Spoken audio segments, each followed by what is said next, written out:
आपण पाहू शकता छत्रपती संभाजीनगरमध्ये मराठा समाजाच्या वतीने जी शांतता रॅली या ठिकाणी आयोजित केली होती त्या ठिकाणी आपण पाहू शकतो मोठ्या संख्येने या ठिकाणी मराठा बांधव आपल्याला या ठिकाणी उपस्थित झाल्याचं दिसून येतं। एकंदरीत बघितलं प्रत्येक तालुक्यातून या जिल्हास्थळाजवळ आपण बघताय हे सिडको बस स्टँडचं या ठिकाणी आपल्याला ठिकाण दाखवत आहे। त्या ठिकाणी मोठ्या संख्येने मराठा समाज बांधव या ठिकाणी उपस्थित झालाय।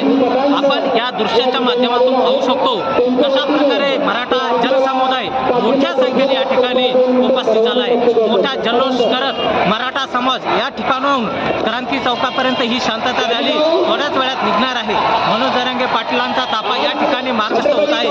थोड्या वेळामध्ये मनोज जरांगे पाटील या ठिकाणी येत असून ते या ठिकाणी पोहोचतात। या ठिकाणाहून हा सर्व जनसमुदाय हा क्रांती चौकाकडे निघणार आहे। आपण या दृश्याच्या माध्यमातून पाहू शकता की मोठ्या प्रमाणात या ठिकाणी मराठा समाज बांधव या ठिकाणी उपस्थित झाला आहे।